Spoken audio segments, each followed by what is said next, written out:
Hello friends, राज creator के इस channel पे आप सभी का स्वागत है।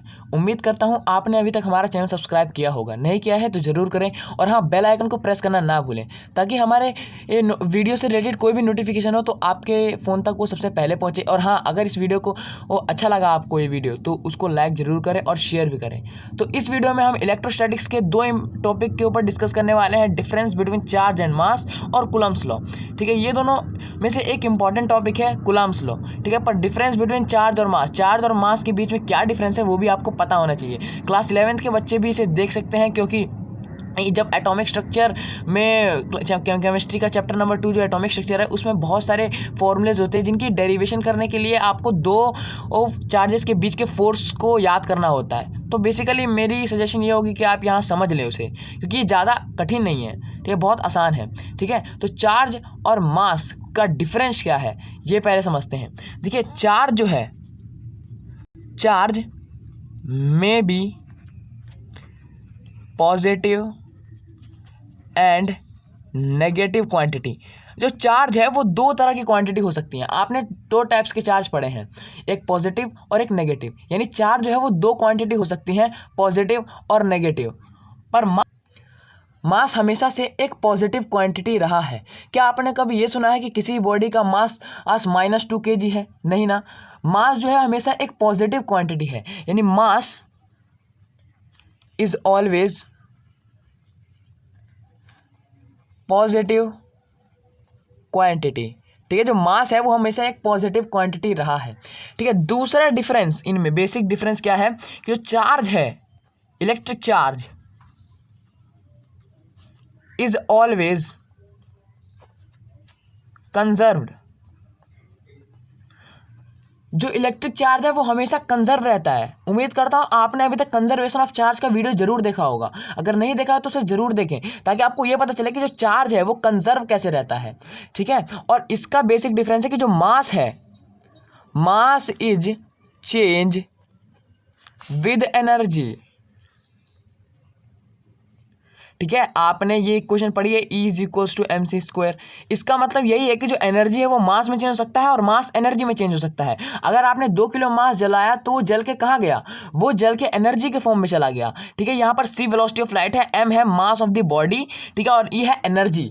ठीक है, जो उसके जलने के बाद जो उसका एनर्जी निकला, यानी मास जो है वो एनर्जी में चेंज हो सकता है, यानी मास एनर्जी के साथ बदलता है, पर चार्ज जो है वो हमेशा कंजर्व्ड रहता है।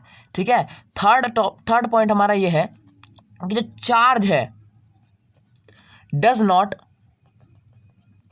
डिपेंड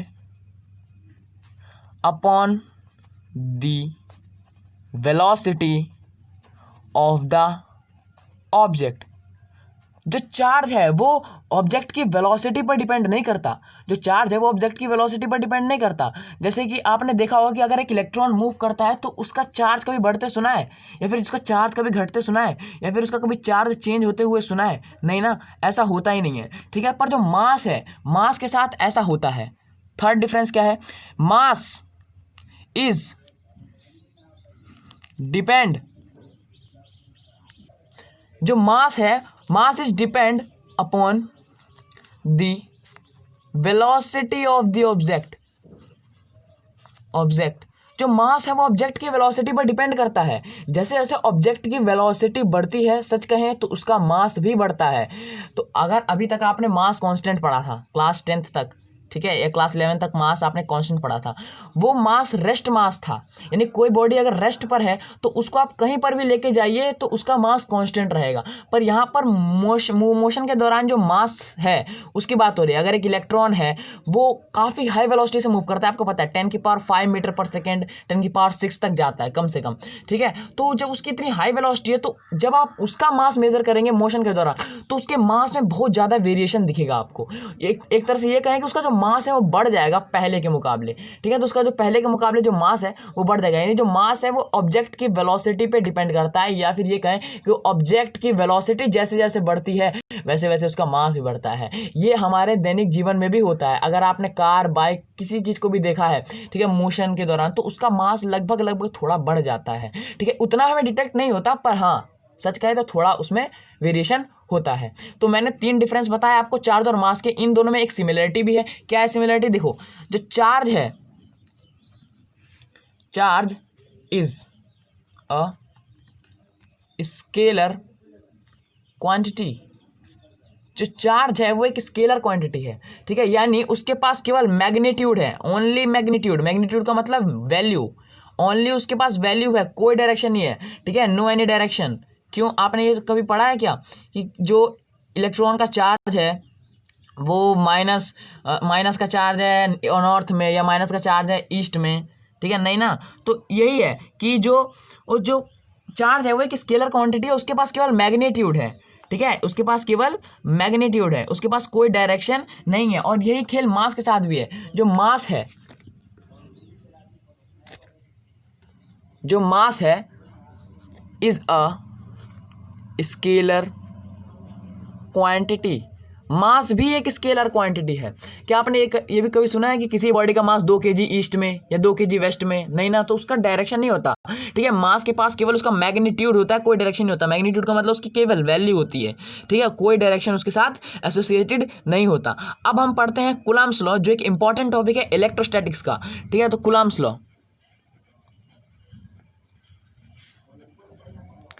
कूलम्ब्स लॉ क्या कहता है? कूलम्ब्स लॉ कहता है कि the force of interaction, the force of interaction between any two point charge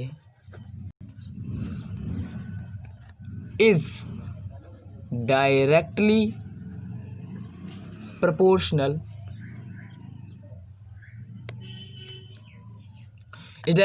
to the product of the charges and inversely proportional to the distance between them, ठीक है। Coulomb's law ये कहता है कि अभी तक आपने ये पढ़ा कि दो चार्जेस एक दूसरे पे फोर्स अप्लाई करते हैं, पर कितना फोर्स अप्लाई करते हैं ये अभी तक आपने नहीं पढ़ा। आपको पता है कि लाइक चार्ज रिपेल करते हैं और अनलाइक चार्ज अट्रैक्ट करते हैं, पर आपको ये नहीं पता कि वो कितने फोर्स से एक दूसरे को अट्रैक्ट करते हैं या रिपेल करते हैं। जैसे आपने फोर्स ऑफ ग्रेविटेशन, ग्रेविटेशन के चैप्टर में ये पढ़ा था कि जो फोर्स दो मास बॉडी हमेशा एक दूसरे को अट्रैक्ट करती हैं, ठीक है, दो मास बॉडी में हमेशा अट्रैक्शन का फोर्स होता है, तो वो कितना फोर्स होता है उसका मैग्नीट्यूड आपने ग्रेविटेशनल फोर्स में निकालना सीखा था। यही है यहाँ पर कूलम्ब्स लॉ है, ये दो चार्जेस के बीच के फोर्स की वैल्यू निकालना सिखाता है कि कितना फोर्स था वो। हाँ ठीक है, उसकी डायरेक्शन थी, हमें पता है उसकी डायरेक्शन, पर उसका मैग्नीट्यूड कितना था, ठीक है। तो यही वो बताता है कूलम्ब्स लॉ, ठीक है। कूलम्ब एक साइंटिस्ट थे जिन्होंने अपना लॉ दिया कि दो चार्जेस के बीच के फोर्स का मैग्नीट्यूड कैसे ज्ञात किया जाए, ठीक है। तो जो दो चार्जेस का फोर्स है is directly proportional to the product of their masses, ठीक है। देखो मैं यहाँ पर दो चार्ज ले रहा हूँ, एक प्लस Q1 और दूसरा भी प्लस ले लेता हूँ, आप माइनस भी ले सकते हैं, ठीक है। देखिए इनके बीच में जो डिस्टेंस है वो R है, सेंटर से इनके बीच में जो डिस्टेंस है उसको R मान लो, ठीक है। ये दोनों R डिस्टेंस की दूरी पर है। तो जो इन दोनों के बीच में फोर्स होगा, आपको पता है अभी कि रिपल्सन का फोर्स होगा, इसमें कोई बड़ी बात नहीं है, ठीक है। आपको एक क्लास 5th से पता होता है कि इनके बीच में रिपल्सन का फोर्स हो रहा है क्योंकि ये दोनों सेम चार्ज हैं। पर कितना फोर्स होगा, देखिए जो फोर्स है is directly proportional to the product of their charges, मतलब multiplication of the charges. Q1 Q2 के डायरेक्टली प्रोपोर्शनल है फोर्स, ठीक है। यानी जितना आप इस चार्ज का मैग्नीट्यूड बढ़ाओगे, जैसे आपने 1 कूलम के बीच में फोर्स कैलकुलेट किया पहले, फिर आपने इसको 2 कूलम फिर 2 कूलम कर दिया, या फिर आपने 3 कूलम फिर 3 कूलम कर दिया, तो दिखेगा आपको कि इसका फोर्स हमेशा बढ़ते जा रहा है, ठीक है। और इनवर्सली प्रोपोर्शनल होता है force is inversely proportional to the R², मतलब जो डिस्टेंस है इन दोनों चार्जेस के बीच का उसके इनवर्सली प्रोपोर्शनल होता है। जितना आप चार्ज को दूर करते जाओगे उतना उनके बीच में फोर्स कम होगा। ये तो थियोरेटिकली कोई भी सोच सकता है कि जितना उनके बीच का डिस्टेंस बढ़ेगा उतना उनका फोर्स घटेगा, ठीक है। तो फोर्स जो है इनवर्सली प्रोपोर्शनल है R² के। इन दोनों इक्वेशन को जब आप मिलाओगे, इसको इक्वेशन 1 कह दो, इसको इक्वेशन 2 कह दो, तो जब इन दोनों इक्वेशन को मिलाओगे तो जो फोर्स है वो डिपेंड करता है Q1 Q2 बाय R²। जब प्रोपोर्शनल का साइन हटता है तो एक कांस्टेंट आता है, और बिल्कुल वही आ गया constant K Q1 Q2 bye R²। अच्छा ये K क्या है, ये K क्या है? K एक कूलम कांस्टेंट है जो कूलम्ब्स ने दिए था, K कूलम्ब्स कांस्टेंट, ठीक है। इसकी वैल्यू मीडियम पे डिपेंड करती है, it's value depends upon upon the medium, ठीक है, इसकी वैल्यू मीडियम पर ही डिपेंड करती है, ठीक है, इसकी वैल्यू मीडियम पर डिपेंड करती है, यानी के की जो वैल्यू है वो गिवन मीडियम के लिए कांस्टेंट है, बाकी जो मीडियम है उनके लिए डिफरेंट है। अगर आप दो चार्जेस के बीच का जो फोर्स है वो आप वाटर में निकालो या एयर में निकालो तो डिफरेंट फोर्स आएगा, ठीक है, यानी उनके मीडियम उनके बीच में इफेक्ट डाल रहे हैं। वो मैं अगले वीडियो में बताऊंगा कि वो कैसे डाल रहे हैं। एक परमिटिविटी का एक टॉपिक बनाया जाएगा, उसमें आपको बताया जाएगा कि वो कैसे उनका फोर्स अलग अलग मीडियम के लिए चेंज हो जाता है, ठीक है। तो अब हम इसकी वैल्यू देखते हैं और इसके से रिलेटेड एक और फॉर्मूला भी है, उसको भी देखते हैं। तो के की वैल्यू आप याद करेंगे जो होता है 9 × 10⁹ न्यूटन मीटर स्क्वायर पर कूलम स्क्वायर। क्या हर मीडियम के लिए कांस्टेंट है? नहीं, मैंने अभी बताया कि इसकी जो वैल्यू है वो मीडियम पर डिपेंड करती है, यानी ये जो वैल्यू है उसकी वैक्यूम के लिए है या एयर के लिए, दोनों के केस में आप इसको अप्लाई कर सकते हैं, पर हाँ डिफरेंस होना चाहिए क्योंकि एयर में पार्टिकल्स भी हैं पर वैक्यूम में कोई मीडियम नहीं है, तो डिफरेंस होना चाहिए। पर हम अप्रॉक्सीमेटली सेम लेते हैं के की वैल्यू वैक्यूम और एयर के लिए, ठीक है। के को एक और तरीके से लिखा जाता है, के = 4πε। ये एप्सिलॉन क्या है? यहाँ पर ई नहीं है, ये एप्सिलॉन है, ठीक है। एप्सिलॉन क्या है? परमिटिविटी, ठीक है। परमिटिविटी एक ऐसा टॉपिक है परमिटिविटी जिसका आज हम जो डिस्कस करेंगे वो अगले लेक्चर में करेंगे, पर यहाँ पर हम केवल कूलम्ब्स लॉ समझेंगे, ठीक है। और अगले वीडियो में हम Coulomb's law in vector form भी समझेंगे, ठीक है, यानी वेक्टर फॉर्म में कूलम्ब्स लॉ कैसा होता है, ठीक है। तो पर ये एप्सिलॉन जो है परमिटिविटी है, पर अगर मैं यहाँ पर ये लिख लेता के = 1/4πε0, ये क्या है? एप्सिलॉन, परमिटिविटी ऑफ मीडियम, यानी एनी मीडियम, कोई से भी मीडियम की परमिटिविटी है ये। पर जो के की वैल्यू 1/4π अगर ε0 लिखी हुई है तो इसका मतलब ε0 का मतलब होता है क्या कि परमिटिविटी ऑफ फ्री स्पेस यानी वैक्यूम एयर, ठीक है।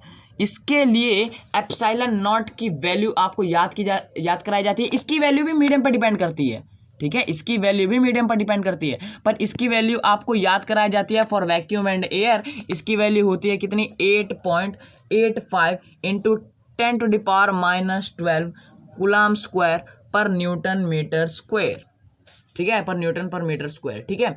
इसकी वैल्यू आप निकाल सकते हैं, बिल्कुल निकाल सकते हैं। ये के बराबर 1/4π ε0 है, ε0 को उधर भेजिए, क्या जाएगा? ε0 बराबर 1/4π के, ठीक है। तो 1 = 4 × पाई की वैल्यू आप 3.14 रख दीजिए, और के की वैल्यू अभी मैंने आपको बताया कि वो वैक्यूम और एयर के लिए होती है, के की वैल्यू ये, ठीक है, और वैक्यूम और एयर के लिए ये भी है, ठीक है, वैक्यूम और एयर के लिए क्या है? ये भी है, ठीक है, ε0।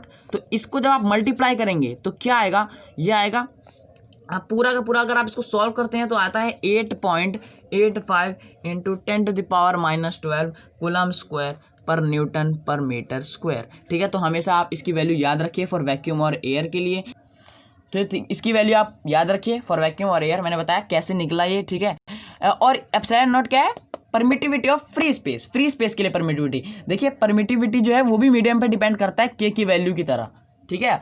तो ε0 है तो हमने देखिए के की वैल्यू वही रखी है जो एयर में होती है, जो वैक्यूम में होती है, क्योंकि ε0 भी एयर और वैक्यूम के लिए ही है, ठीक है। तो कूलम्ब्स लॉ यहीं पर समाप्त करते हैं। और हाँ, ये जो मास का जो अभी कंसेप्ट था, जो मास है वो वेलोसिटी पर डिपेंड करता है, ठीक है। इसकी एक इक्वेशन भी है, ठीक है, वो मैं बता देता हूँ यहाँ पर कि मास की क्या इक्वेशन है। m = m0 √1 - v²/c², ये मास डायलेशन इक्वेशन है, इसको आप याद रखिए, मास डायलेशन इक्वेशन, ठीक है।